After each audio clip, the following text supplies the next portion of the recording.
Viking society, the lens through which masculinity was viewed was fundamentally different from modern, post-Christian Western frameworks that often bind gender and sexuality tightly to binary notions of heteronormativity.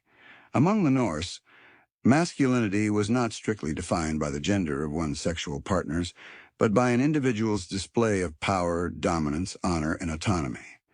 To be masculine in Viking culture was to assert control over one's world, protect one's kin, and uphold social status. Sex, in this context, was an extension of power, not merely a personal or romantic act. This is a crucial distinction that reframes how we understand the presence of homosexual behavior in Viking society, not as a matter of identity, but as a performance of hierarchy. Modern assumptions might suggest that same-sex relations would be seen as inherently emasculating or deviant within such a warrior culture. However, surviving legal codes, sagas, and skaldic poetry suggest a more layered reality. What mattered most was the role one played in the sexual act.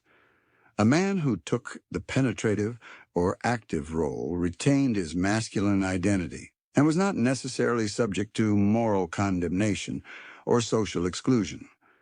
By contrast, the man in the receptive passive position, whether in heterosexual or homosexual intercourse, risked being labeled arg or ergi, a term connoting weakness, effeminacy, and shame.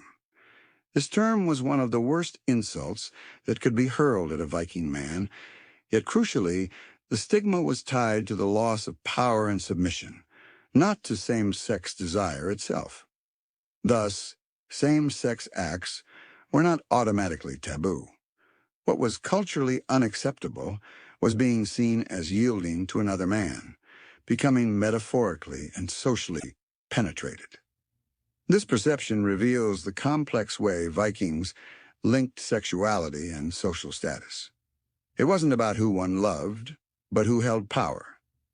The submissive male was mocked not because he desired another man, but because he embodied powerlessness. This indicates that Viking sexual morality was less about orientation and more about social dominance. These values aligned with a broader warrior code that governed honor, revenge, and reputation. In battle, leadership, and sex alike, the honorable Viking man was expected to take initiative, assert strength, and never appear weak. Sexual behavior was judged within this framework. In fact, accusations of Ergi could even lead to legal duels or outlawry, not because the sex act itself was illegal, but because the insult attacked a man's essential status and place in the social order. This demonstrates the intense personal and legal stakes surrounding male reputation and how closely it was tied to perceived sexual roles. The warrior's identity was often forged in environments of intense same-sex camaraderie. Viking raids and travels meant men spent long periods together, relying on each other for survival, emotional connection, and trust. Within this space, expressions of affection or even sexual tension could be present without necessarily threatening masculinity, so long as power dynamics were preserved.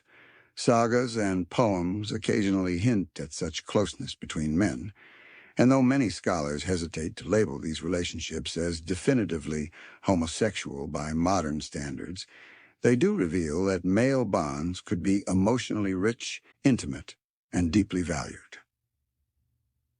This dynamic understanding of masculinity also helps illuminate certain power-related sexual practices that may have occurred in contexts like slavery, warfare, or conquest.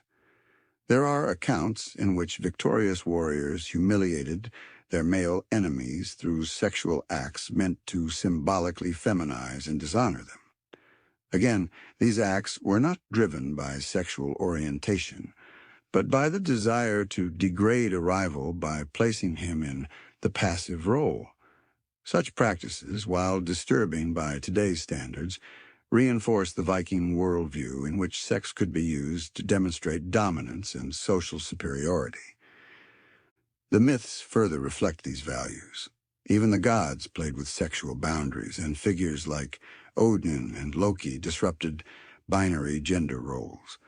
Loki, in particular, engaged in shape-shifting and was even impregnated while in female form, further suggesting that the Norse cosmology allowed for a wider understanding of identity and sexual fluidity than many modern interpretations permit. These stories weren't seen as undermining power, but as showcasing the divine's ability to transcend fixed roles, something to be revered, not feared. When Christianity began to take hold in Scandinavia around the 10th and 11th centuries, these nuanced views were increasingly condemned or erased. The Christian emphasis on rigid sexual morality redefined same-sex relations as inherently sinful, overriding the more fluid Viking understanding of masculinity as performance and power. In this light, it becomes clear that Viking society possessed a much more intricate and status-based approach to male sexuality, one that modern categories of orientation can't fully capture. In the Viking world, sex was never just about pleasure. It was about power, and masculinity was ultimately judged by who controlled whom. In Viking society, language was as sharp a weapon as any sword, and among the most damning accusations a man could face was being called Ergi, a term steeped in complex layers of shame, power, and cultural codes. This word, along with the related accusations of spartan, practicing magic associated with the femininity, did not simply target an individual's behavior, but attacked his very honor and masculine identity. The charge of Ergi wasn't about homosexuality in the way we understand it today. It was about submission, weakness, and loss of status. To call a man Arger or Ergi was to brand him socially inferior, dishonorable, and unworthy of the masculine warrior ethos that underpinned Viking life. What made the accusation so serious wasn't the implication of same-sex activity itself, but rather the role a man was imagined to take in such an act. Viking society deeply feared the notion of a man allowing himself to be used like a woman, a position associated with loss of control and humiliation. It's crucial to remember that this society valued dominance, strength, and honor above all. A man who took the penetrative, active role in sex, even with another man, was not necessarily shamed, but one who was seen as passive, who allowed another to dominate him sexually, was viewed as having surrendered his masculinity. In this way, sexual behavior was interpreted through the prism of power, not desire. This framework is best understood through how insults were regulated in Norse law. Icelandic legal texts such as Gragas and Gulathing contain references to slanderous accusations involving sexual shame. If a man accused another of being Arger, he was effectively accusing him of being cowardly, effeminate, or having taken a submissive role in sexual acts. This was not a trivial insult. It was grounds for a duel or even outlawry if not legally resolved. The fact that the law took such accusations seriously illustrates how closely Viking masculinity was tied to one's sexual and social agency.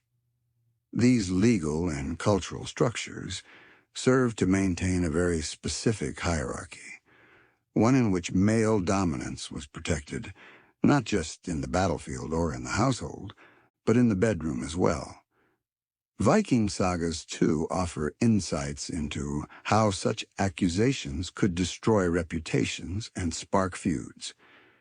In Njál's saga, for example, one of the central tensions revolves around a man being mocked for his perceived passivity and unmanliness.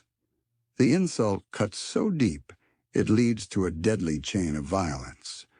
Again, the outrage stems not from any claim of same-sex desire, but from the implication that a man had failed to uphold his expected masculine role. In this light, we begin to see how Ergi functioned not merely as a slur, but as a social mechanism for reinforcing power structures. It served as a warning, a boundary marker, for how far a man could deviate from dominant norms before he risked losing his place in the community. Even magical practices such as Seder, which were often associated with women and the feminine realm, were viewed suspiciously when performed by men. Odin himself, despite being revered as the god of war and wisdom, was mocked in some texts for practicing Seder and thus accused of engaging in shameful behavior.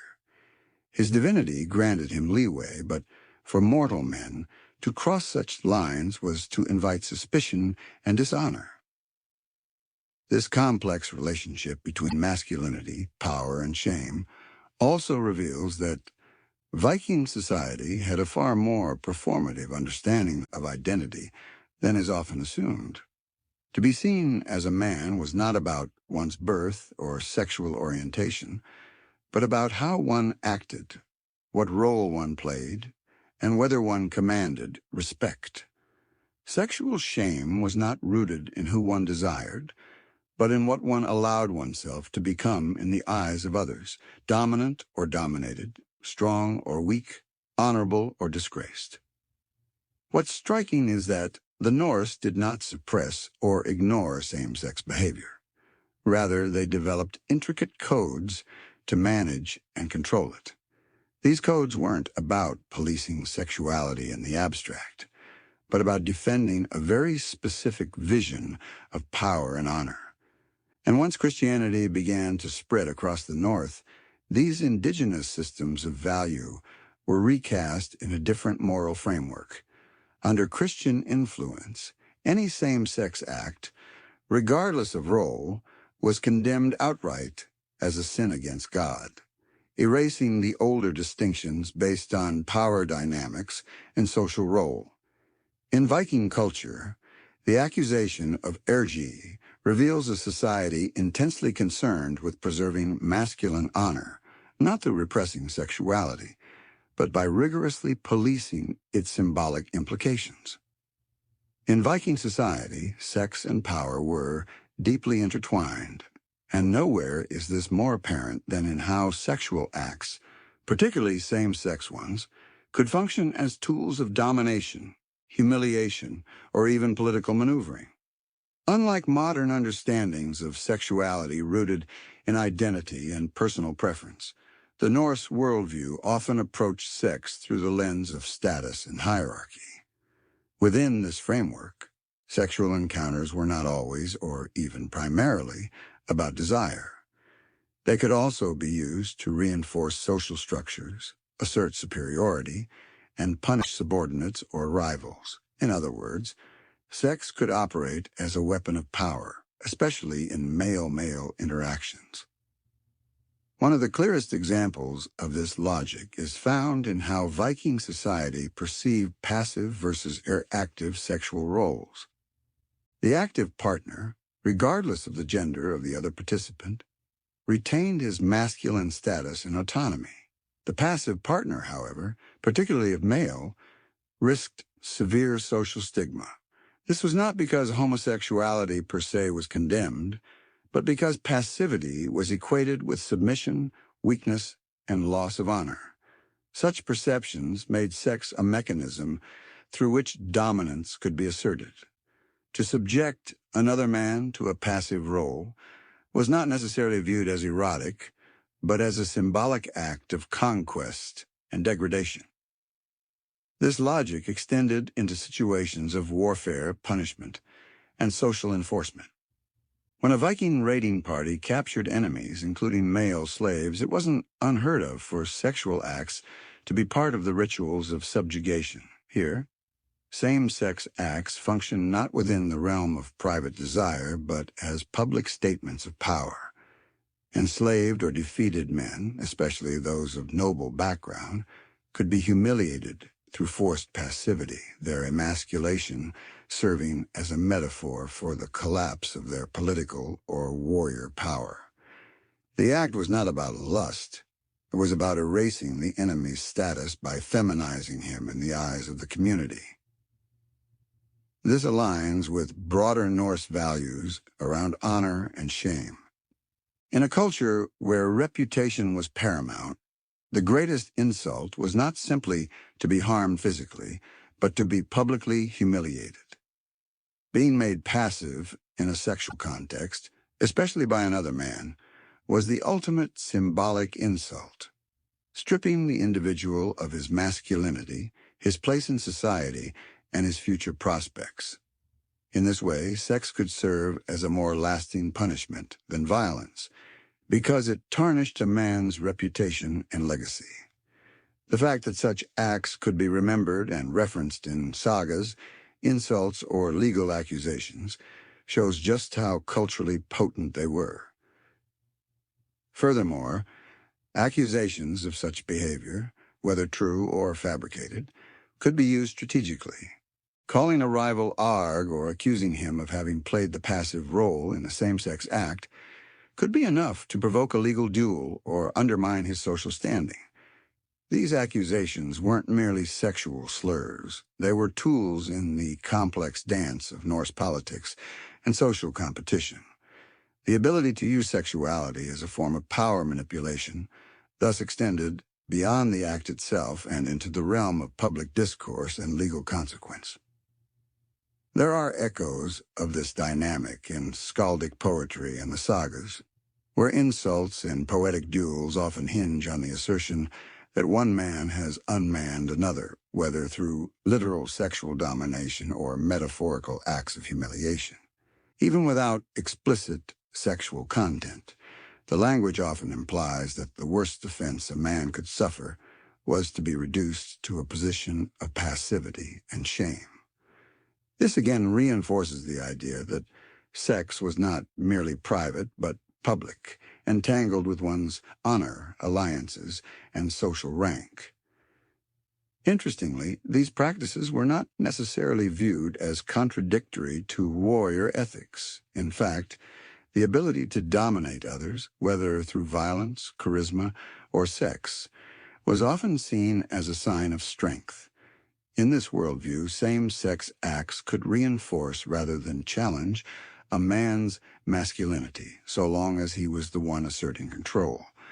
The notion of using sex as a tool of humiliation may be uncomfortable to modern sensibilities, but it was entirely consistent with the Viking emphasis on honor through domination. The introduction of Christian moral codes later reframed these acts in starkly different terms. The nuance between active and passive roles was lost, and all same-sex behavior was labeled uniformly sinful. This moral flattening erased the complex ways in which Vikings had used sex to express, enforce, and navigate power. What had once been a deeply strategic and socially significant act was now viewed as moral corruption regardless of context. Understanding this dimension of Viking society challenges modern assumptions and reveals a world where sex was less about who you loved and more about who you controlled. In the harsh and demanding world of Viking life, where survival depended on loyalty, strength, and honor, the bonds forged between warriors were not only crucial, but often profound. These connections went far beyond the battlefield. They were emotional, physical, and in some cases deeply intimate. Viking society, while structured around clan, kinship, and male dominance, made room, intentionally or not, for a unique kind of same-sex relationship, rooted in loyalty and mutual respect between men. These bonds, often forged in the fires of battle and years of shared danger, carried emotional weight that modern interpretations are only beginning to fully appreciate. Understanding these relationships helps uncover a different side of Viking masculinity, one not solely defined by conquest and hierarchy, but also by emotional depth, trust, and vulnerability among men.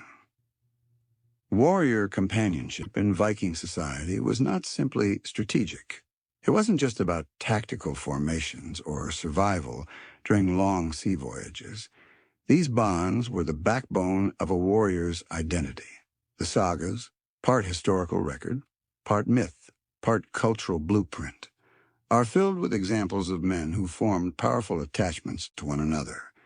These were not casual friendships, but relationships often described with passion, loyalty, and a fierce sense of honor. The language used in some sagas, while not overtly sexual, hints at an intensity of feeling that defies easy categorization. Whether or not these bonds involve physical intimacy is less important than the cultural space they occupied, one where men could love, protect, and fight for each other with a sense of emotional urgency. Unlike the rigid frameworks introduced by Christianity later on, pre-Christian Norse society allowed for expressions of male intimacy without always labeling them. There was no clear line separating friendship from affection or even from sexual expression. This ambiguity can be frustrating for historians, but it also reveals how Viking society may have operated under a different set of assumptions about emotional closeness between men. In a society that valued strength and loyalty above all, two men bound by deep affection were seen not as weak or deviant, but as stronger together. Moreover, Viking ideals of masculinity were centered on action and role, rather than abstract identity. A man's worth was measured by how he acted, his courage, his control, his dominance. Within that structure, a close emotional or physical bond between two warriors did not automatically undermine a man's status, as long as he did not take on a role that symbolized weakness or submission, as discussed previously. The absence of rigid identity categories like gay or straight in Norse culture allowed for relationships that were more fluid and situational. What mattered was maintaining personal and social power, not the gender of one's partner. Some of the poetic traditions, particularly skaldic verse, contain veiled references to male-male affection. These poems often used metaphor and layered symbolism, making them difficult to interpret definitively. Still, the fact that such sentiments were even expressed poetically suggests a cultural openness to the emotional intensity of male relationships. While some of these poems may have simply reflected idealized friendship, others carried undertones that hinted at something more, suggesting romantic or even erotic connections may have existed within accepted cultural bounds. These bonds are confined to poetic imagination. In real-world Viking practice, there was ample space for the cultivation of male intimacy. Raiding and exploration kept men together for long stretches, sometimes years, at sea, in camps, or on the battlefield. Living in such close quarters, sharing every danger and triumph, it is only natural that emotional bonds would form. These were not secondary relationships, but primary ones, central to a man's identity, loyalty, and honor. Sometimes they may have eclipsed even family ties. Viking mythology further reinforces the idea that deep male relationships were accepted, if not idealized. Odin himself, the highest of the gods, often traveled with male companions and shared knowledge and wisdom in intimate ways.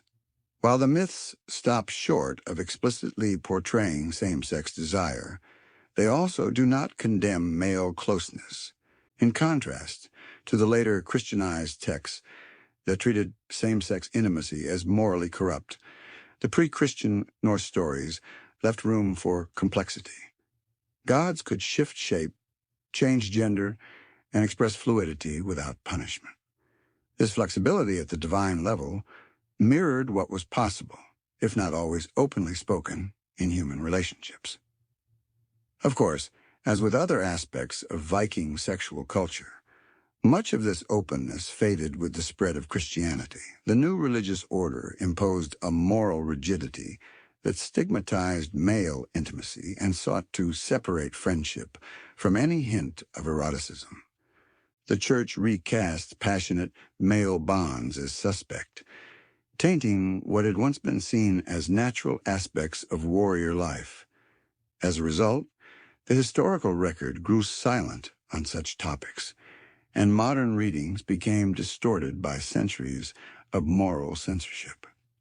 Yet by revisiting the sagas, the poetry, and the unspoken truths of Viking life, we begin to recover a vision of masculinity that included space for deep emotional and possibly sexual bonds between men, a reality shaped not by identity politics but by the practical and emotional demands of a life defined by conflict, loyalty, and the pursuit of honor.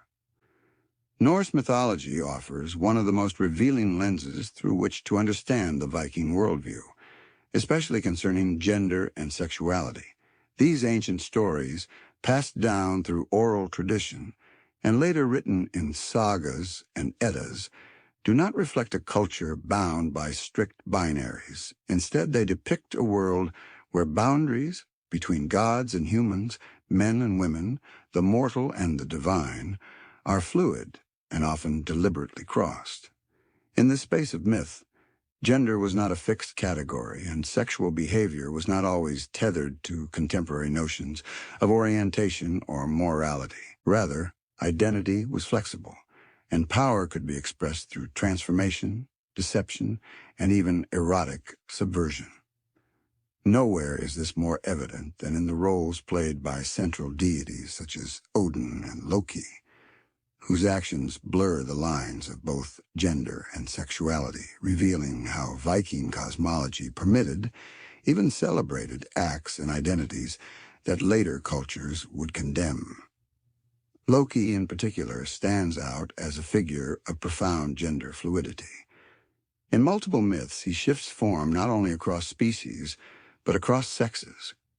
One of the most striking examples involves Loki transforming into a mare, a female horse, to distract a stallion during the construction of Asgard's wall. The result is that Loki becomes pregnant and gives birth to Sleipnir, an 8-legged horse who becomes Odin's mount. There is no moral judgment attached to this event in the myth itself. Instead, it's treated as a clever trick, another mark of Loki's cunning. While modern audiences might interpret such a tale through the lens of queerness or non-binary identity, what's most telling is that for the Norse, this act didn't strip Loki of power. If anything, it confirmed his status as a liminal, dangerous figure capable of inhabiting multiple realities. Odin, often depicted as the ultimate symbol of masculine wisdom and authority, also participates in behaviors that challenge rigid gender roles. In some sources, Odin is described practicing satyr, a form of magic strongly associated with femininity and considered shameful for men to engage in. Practicing satyr could invite accusations of Ergi, the same term used to insult men seen as unmanly or passive in sexual acts. Yet Odin is never dethroned or disrespected for his magic. On the contrary, his knowledge of the mystical arts is portrayed as a sign of his power. Odin's transgression of gender expectations is portrayed not as deviance, but as mastery. This suggests that even in behaviors seen as feminine or socially risky, the gods maintained authority, reflecting a cultural logic where fluidity, if harnessed correctly, was a form of strength. The presence of these mythic elements reveals a fundamental cultural openness to transformation and ambiguity. The gods were revered not because they were static or morally upright, but because they were powerful and adaptable. For Viking society, myth served as both reflection and instruction. If the gods could cross gender lines, form bonds with same-sex beings, and use sexuality as a means of asserting dominance or cunning, then mortal behaviors that echoed these patterns would not have been seen as wholly unnatural. This does not mean Viking society was free of judgment or hierarchy. It clearly valued power and dominance, but it does suggest that its understanding of gender and sexuality was shaped by stories where the divine frequently defied human constraints. These myths also supported the broader social logic that saw sex as a vehicle for expressing dominance, cleverness, or humiliation, rather than simply affection or reproduction. Just as Loki used sex and gender manipulation to outwit adversaries, and Odin channeled feminine magic for superior knowledge, so too could mortals draw from these examples in real-world displays of power. In this context, even male-male interactions could be mythically sanctioned if they echoed the behavior of gods. Importantly, what remained central in both mythology and society was not who was loved or desired, but who maintained agency and control. The Christianization of the North changed this dramatically. Once Christian moral codes became dominant, the subversive and fluid qualities celebrated in the myths were reinterpreted through a lens of sin. Loki's transformations became suspicious, even satanic. Odin's magic became heretical.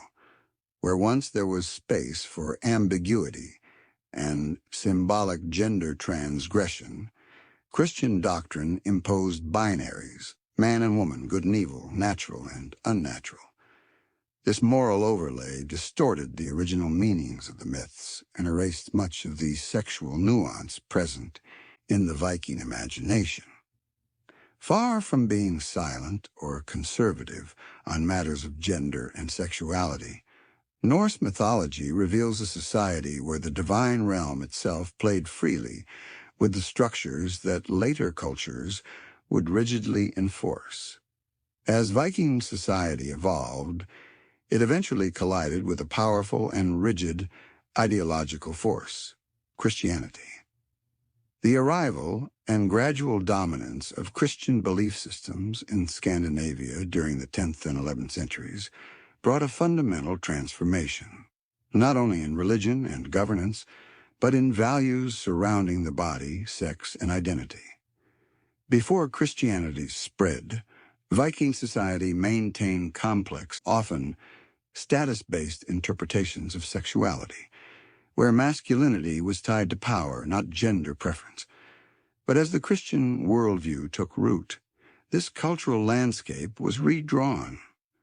Behaviors that had once been tolerated or even accepted within a specific framework of power and dominance were now condemned outright. The shift was not merely religious, it was an erasure and recoding of social norms that had governed Norse culture for generations.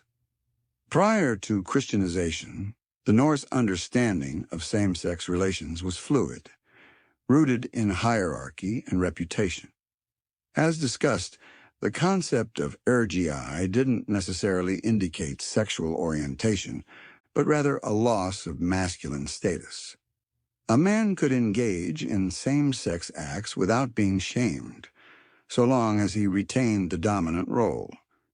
This understanding didn't place sex between men in a morally good or bad category, but evaluated it according to one's social and physical agency. However, Christianity introduced a binary moral structure. Sex was either righteous or sinful, and anything outside the bounds of heterosexual marriage, particularly same-sex intimacy, was strictly forbidden. Church doctrines, heavily influenced by Roman and early medieval Christian thought, interpreted all non-procreative sexual acts as immoral. Same-sex desire, in particular, was labeled as sodomy, a grave sin, and, increasingly, a punishable crime. These new moral frameworks were incompatible with the Viking understanding of sex as an assertion of power or conquest. In the Christian view, the body was no longer a site of personal expression or dominance, but a vessel for sin, needing to be controlled and purified. Intimacy between men, regardless of social status or role, became uniformly condemned. This theological shift also affected language and law. Norse legal traditions began to reflect the new Christian ethos, moving from concerns about honor and insult to direct moral prohibitions. What had once been a culture concerned with social shame and public perception evolved into a society increasingly concerned with private guilt and spiritual transgression. Accusations of Ergi may have once provoked a duel or public dispute, but under Christian rule, these behaviors were now recast as abominations against divine order, punishable by exile or execution. The transformation was stark and far-reaching. Moreover, Christianity didn't just criminalize same-sex relations. It rewrote the mythology, the sagas, and the historical memory of the Viking world. Stories that once hinted at gender fluidity or non-normative intimacy were either suppressed or reframed through a Christian lens. Gods like Loki, who had once symbolized transformation, ambiguity, and subversion, were increasingly viewed as dangerous or devil-like figures. Their sexual ambiguity, once part of their divine mystique, was now portrayed as evidence of moral decay. This recasting of myth served to further distance the new Christian society from the pluralism and complexity of its pagan past. The erasure was not always immediate or total.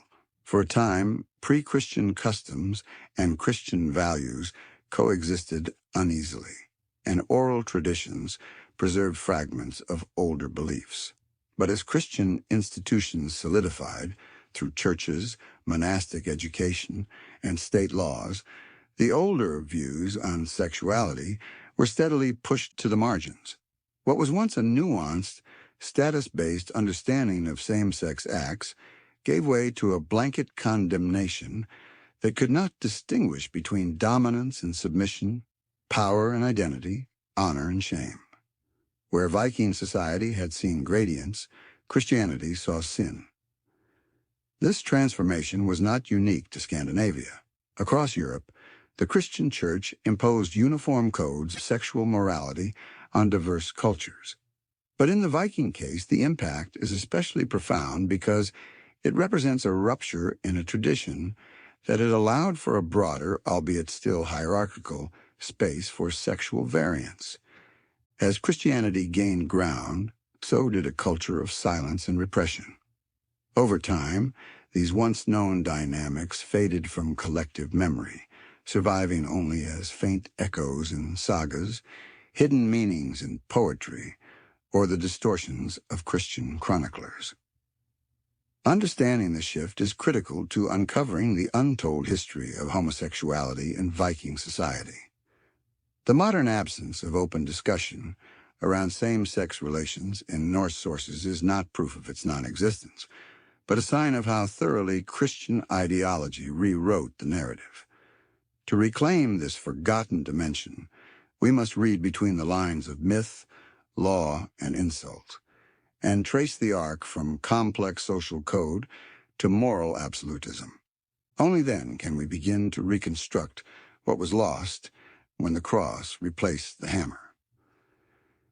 This transition did not just alter faith, it transformed the very meaning of sex, power, and identity. History isn't written by the victors, it's rewritten by the survivors. If you crave the forgotten, the forbidden, and the blood-stained truths buried beneath the myths, this is where you belong. Subscribe to Bloodlore and step deeper into the shadows of the past. New tales unfold every week. Don't just learn history, feel its pulse.